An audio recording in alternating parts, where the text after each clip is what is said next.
Kwa hiyo ukitazama aya hii katika fawaidi zake inaonyesha uwajibu wa sisi kushikamana na mafunzo ya Mtume Muhammad sallallahu alaihi wasallam na kushikamana na njia ya waumini wa mwanzo as-sabiquna al-awwalun, kama alivyolieleza hilo Allah katika aya 100 ya surati at-Tauba aliposema was-sabiquna al-awwalun min al-muhajirin wal-ansar والذين اتبعوهم بإحسان رضي الله عنهم ورضوا عنه رضي الله عنهم ورضوا عنه وأعد لهم جنات تجري تحتها الأنهار. الله سبحانه وتعالى anaeleza wazi wale watangulizi wa mwanzo ambao ni muhajirina na ansar. Wale watangulizi wa mwanzo, huu Uislamu kuna watu waliotangulia wana fadhila zao kwa kule kutangulia kwao. Sasa wale watangulizi wetu wale wa mwanzo kabisa ambao ni muhajirin na ansar, wahamiaji waliohama kutoka Makka wakenda Madina pamoja na Mtume sallallahu alaihi wasallam. Lakini hata wale wahamiaji wa mwanzo waliohama Makka wakenda huko Ethiopia, Habasha, kwa ajili ya kuihami na kukimbia na kulinda imani zao, wa mwanzo wale waliohama. Na kadhalika ansar, wale wakazi wa Madina waliokuwa tayari kuwakaribisha ndugu zao wageni waliongozana na mtume wao sallallahu alaihi wasallam, wakawafungulia nyoyo zao na vifua vyao kabla ya milango ya nyumba zao, wakawapokea kwa furaha na bashasha na upendo na kupendeleana kheri kwa hali ya juu ambako hakujawahi kutokea katika ulimwengu tangu kuumbwa kwake na hakutatokea. Wayuthiruna ala anfusihim walau kana bihim khasasa, walikuwa wakiwapendelea ndugu zao kuliko nafsi zao. Wale wakazi wa Madina walipojiwa na wageni katika mji wao walionyesha ukarimu wa hali ya juu ambao umeandikwa ukarimu huu ndani ya Qur'an, na ukarimu wenyewe walikuwa wakiwapendelea ndugu zao zaidi. Sisi katika Uislamu tumefundishwa mpaka sehemu ya kupendeleana, tukaambiwa ahibba linnasi ma tuhibbu linafsik, wapendelee watu mambo mazuri yale unayoyapendelea nafsi yako. Wapenda upate hiki upate kile, basi pia vile vile mpendelee mwenzako apate. Sasa wao waliuvuka mstari huo, ikawa wanawapendelea wenzao zaidi. Yani yeye kama akapata moja ataka mwenzake apate 2, 3 na kuendelea, sio apate kama alivyopata yeye, la apate zaidi. Kiwango hicho tungetakiwa sisi na Uislamu tukifuate, ingekuwa ni taklifu bima la yutaq, ni kukalifishwa watu kwa jambo lisilowezekana kwao, kwa sababu wengi watu wana roho mbaya, watu wengi wana choyo, watu wengi nafsi zao zina ubakhili.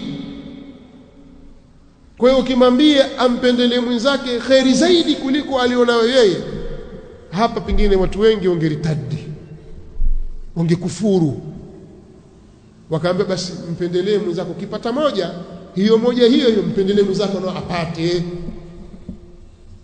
ukipata hiki mgawie mwenzio.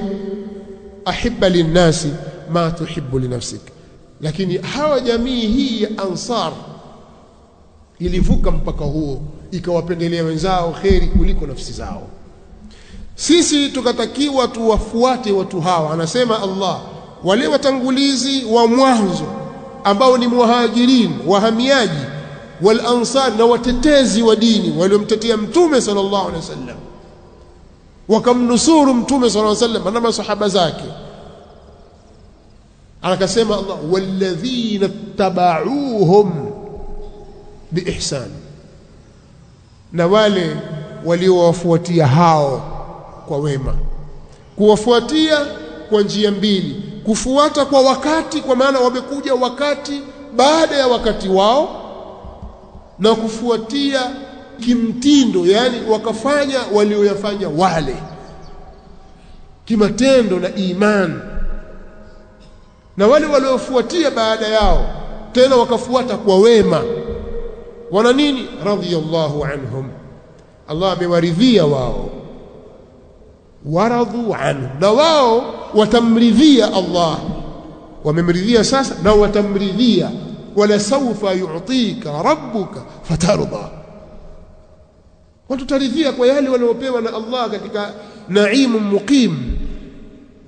Wataridhika na hayo na hawataleta malalamiko yoyote, bali watauridhia Uislamu hapa duniani. Raditu billahi rabba wa bilislami dina wa bi Muhammadin sallallahu alaihi wasallam nabiyya.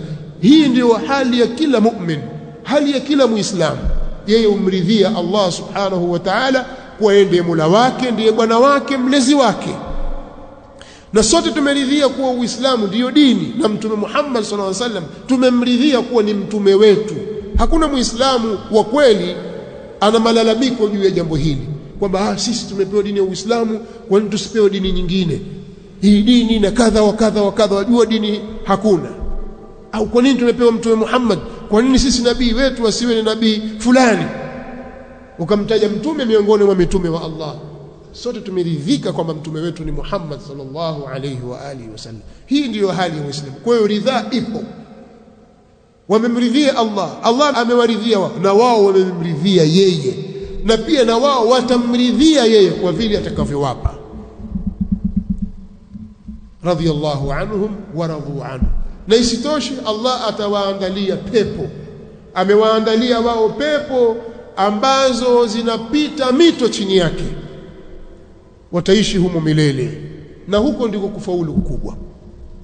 Kwa hiyo ukiitafsiri na ukiitazama aya hii utaona kwamba walipotajwa watangulizi, watu wa mwanzo waliotangulia katika huu Uislamu, na wakatajwa pale kwamba ni muhajiruna na ansar, kwamba watapata fadhila hizo, likaingizwa kundi jingine hapa ambalo linaweza hilo kundi hilo litaendelea mpaka kiyama. Na sisi tukijipinda tukajitahidi na Allah akatufunika na rehema zake, tutakuwa katika kundi hilo, na ni kundi la wenye kuwafuata hawa kwa wema. Sasa ukipinga jambo hili utafuata kweli? Huwezi kuwa ni mfuasi mwenye kufuata kwa wema. Hawa masahaba wao wameamini hivi juu ya Allah subhanahu wa ta'ala, wewe waamini kinyume na hivyo, huwezi kuwa umewafuata kwa wema. Masahaba walitekeleza ibada kwa namna hii na namna hii, wewe ukaenda kwa namna ile tofauti na vile walivyokwenda masahaba, ukajiona kwamba na wewe pia una nafasi ya kutengeneza mambo na kuundaunda vitu katika Uislamu, ukakhalifu, hutakuwa umewafuata wao kwa wema. Kwa hiyo da'wa hii inatuhimiza sisi tufuate mwenendo wa watu hawa kwa wema, tujifunge na mwenendo wao, tuifuate njia yao. Na walillahi alhamdu wal minna, Uislamu ni neema kubwa sana, kwa sababu kila kitu unachokihitajia wewe kwenye huu Uislamu kimehifadhiwa, kimerekodiwa, kimewekwa mahali salama. Wataka kujua nini wewe? Qur'ani hii ipo. Inna nahnu nazzalna adh-dhikra wa inna lahu lahafidhun. Qur'ani iko. Leo la qaddara Allah itokee kwamba misahafu yote duniani imetiwa moto, haiko tena, basi Qur'ani itaandikwa upya. Ni kiasi cha kuchagua tu, watu wawili, watu watatu, ukitaka watu 10,000, milioni 10 utawapata. Qur'ani itasomwa na itaandikwa, itarudi vile vile, hakuna kitakachopotea, kwa sababu iko katika suduru alladhina utul ilm.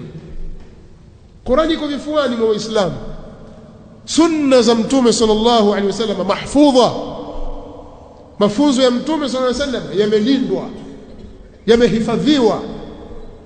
Hivyo hivyo hata mafunzo ya maswahaba nayo yamehifadhiwa kwenye mahali maalum.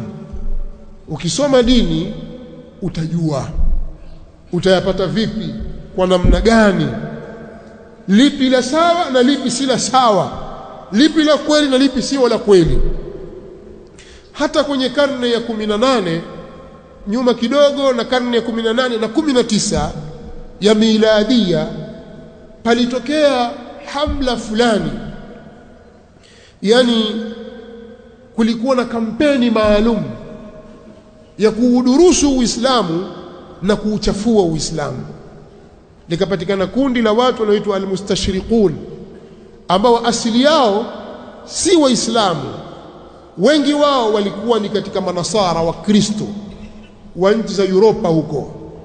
Wakaunda magenge na makundi waende kwenye nchi za Kiislamu, wakausome Uislamu kwenye fani zake tofauti, kisha wayapotoshe yaliyomo ndani ya Uislamu kupitia ndani yao, kwa sababu waliona kwamba hawawezi kuumaliza Uislamu nje yao.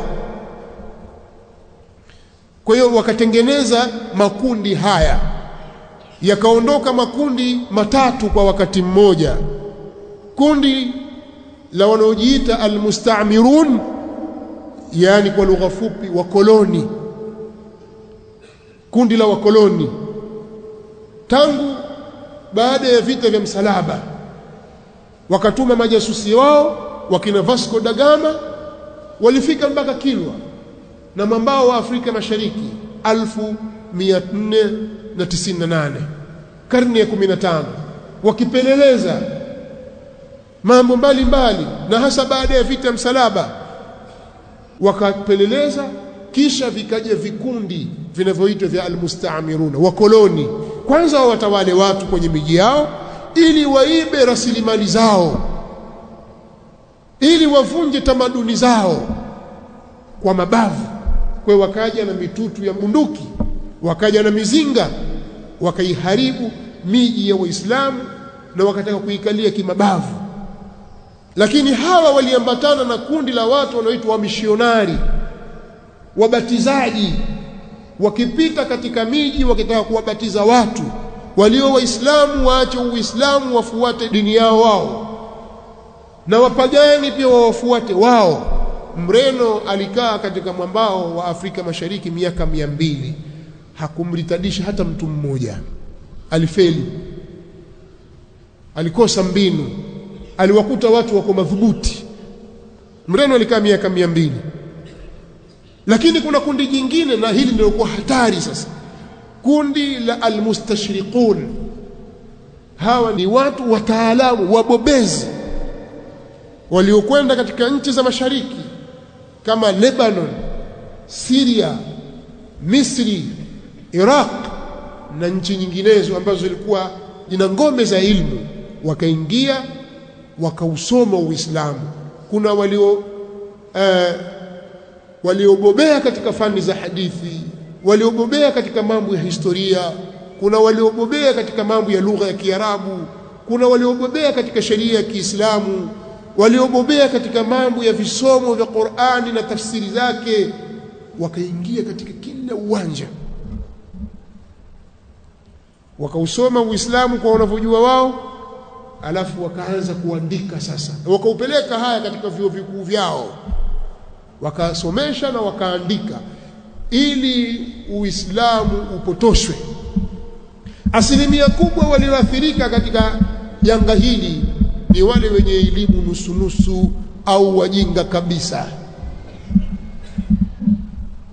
Si leo pia utasikia kumeandikwa Qur'ani mpya, hiyo hapo si kuna hivi, watu watumiana kwenye mitandao huko. Sisi wale itutishi, mtababaika nyinyi.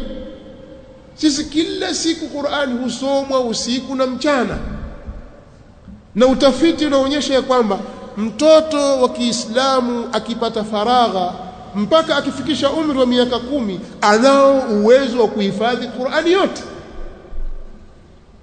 Inawezekana, sio jambo la ajabu. Sio zama za kina Imam Shafi'i kwamba amehifadhi Qur'ani kabla hajafika miaka 10. Zama hizi ni jambo linawezekana, wala halina shida ndani yake. Sasa utakuja kuisoma vipi hiyo qul huwallahu ahad isiwe qul huwallahu ahad, iwe vingine, alafu wao umetudanganya na sisi tukadanganyika. Watakaodanganyika ni wale wajinga wasiojua, watababaika. Eti innamal a'malu binniyati leo imebadilishwa, sio tena innamal a'malu binniyat wa innama likulli imri'in ma nawa, yasomeka kivingine. Alafu watu waliokaa katika madarasa za ilmu wababaika. Mtababaika nyinyi kwenye mitandao ambao hamkusoma, agenda yenu sio ilmu. Kwa hiyo wale mustashriquna wakawaweza wajinga, wakawatatiza, lakini wakasimama ulama wa haki wakaweka kila kitu mahala pake. Si hata wewe kwenye gari, wewe sifungi magari, tuchangue gari yote, benzi tuichangue yote, tufungue engine. Ukichanganyiwe hapo, kuna hiki cha pikipiki, hiki cha baskeli, hiki cha kikawekwa pale, hii ya trekta. Wewe kama ni fundi kweli utakuja kufunga spare ya baskeli kwenye benzi? Haiwezekani. Kila kitu takieni, hiki sicho weka pembeni, hiki sicho weka huko, hiki ni cha hapa. Ndiyo dini ilivyo. Kwa sisi hatuwezi kubabaika katika dini yetu. Nataka kusema kwamba kila kitu katika Uislamu kimehifadhiwa madhubuti. Kuweni na amani, lakini amani hii itaendelea ikiwa agenda yetu ni elimu. Utulivu huu utapatikana ikiwa Waislamu wataipatiliza elimu ya dini yao. Lakini itakapofika wakati Waislamu agenda yao sio elimu ya dini, ikapita karne nzima watu hawakusomeshana dini, hapo tutakuwa tushawezwa.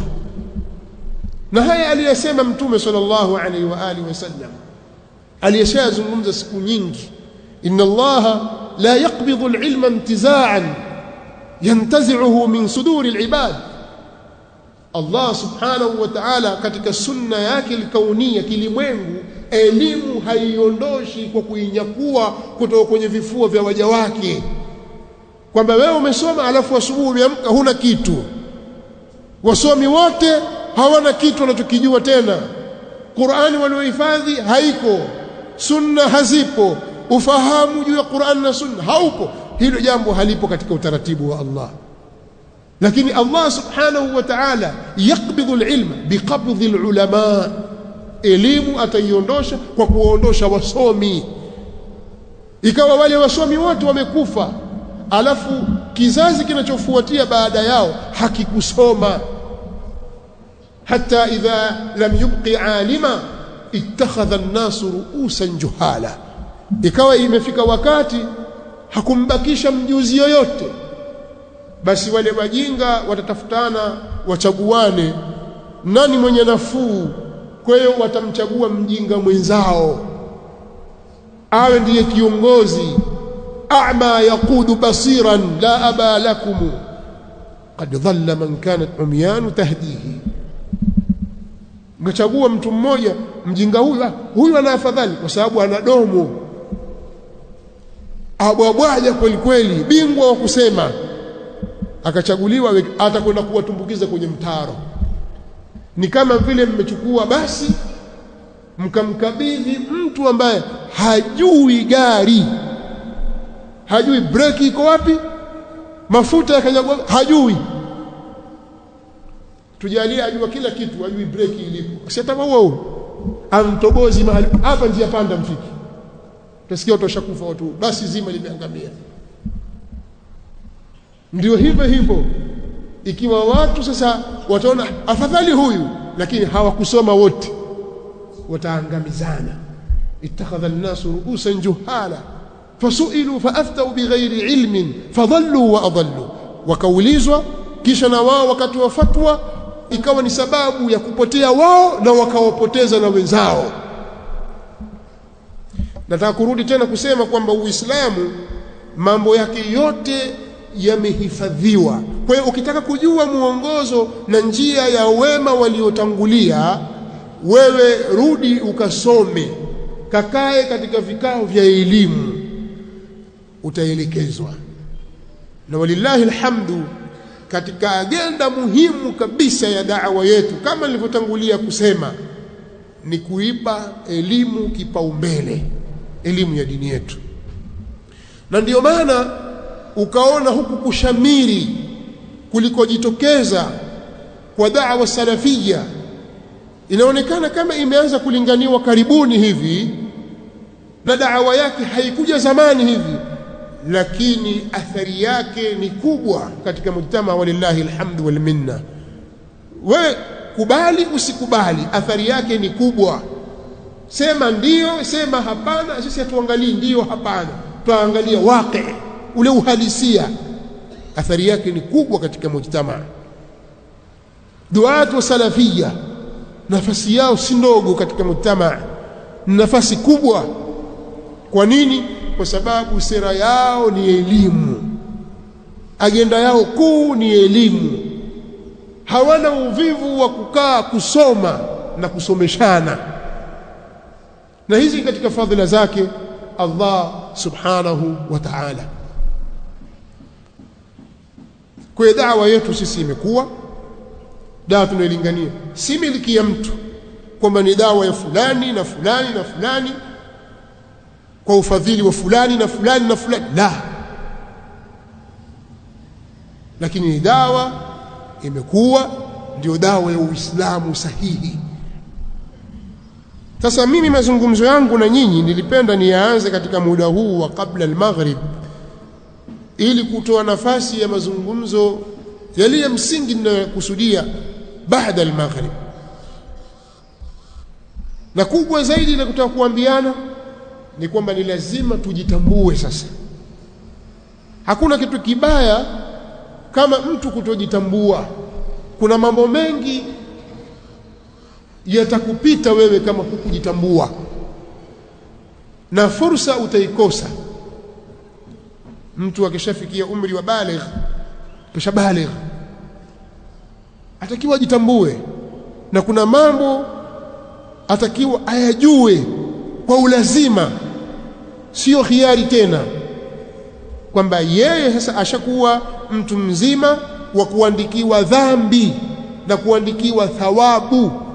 Ile aya ma yalfidhu min qawlin illa ladayhi raqibun atid inaanza kufanya kazi kwake sasa. Wakati ule alipofikia baligh alijue hilo,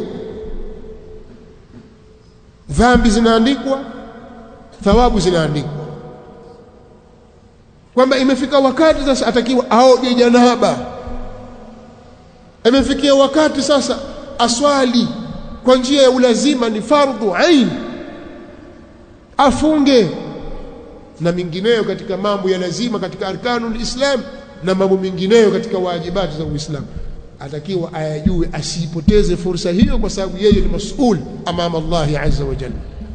Kwa hiyo hivyo hivyo katika mambo mengine, unapotoka hatua moja kwenda hatua nyingine, watakiwa ujitambue kwamba mimi sasa hapa nilipofika makamu yangu ni haya na nafasi yangu ni hii, kwa umri huu na nafasi hii nilionayo, iliyokuwa wajibu kwangu mimi ni kufanya 1, 2, 3 na kuendelea, na sitakiwi kufanya hili na hili na hili na hili.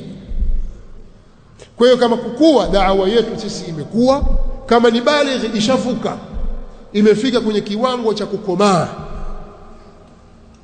lakini lazima na sisi tulioipokea da'wa hii tujitambue tuna nafasi gani katika jamii yetu katika kuielimisha na kuifikisha da'wa hii. Tukienda kitotototo na hali ya kuwa tushakuwa, mambo yatatuharibikia mikononi, na hakuna wa kumlaumu isipokuwa tutakiwa tuzilaumu nafsi zetu. Lakini walillahi alhamdu wal minna, fadhila za Allah subhanahu wa ta'ala na si za mtu yoyote. Tawfiki ni Allah subhanahu wa ta'ala, si kwa sababu ya juhudi yoyote. Al-amruhu kulluhu lillah awwalan wa akhirah, jambo lote ni la Allah subhanahu wa ta'ala, mwanzo na mwisho. Hili ndilo ambalo tutakiwa sisi tulitakidi kutoka ndani ya nafsi zetu, lakini bado tunatakiwa tutambue sisi tukoje kina nani na tutakiwa tufanye nini kwa wakati wa sasa. Nikisimamia hapa, maana sijajua magharibi inaingia saa ngapi, nilisahau kuuliza tangu mwanzo, lakini nikisimamia hapa nadhani nitakuwa nimesimama mahali pazuri ili tuendelee na sehemu inayofuata. Itakuwa sawa sheikh? Barakallahu fikum wa jazakumullahu khairan. Subhanakallahumma wa bihamdik wa ashhadu an la ilaha illa ant astaghfiruka wa atubu ilayk.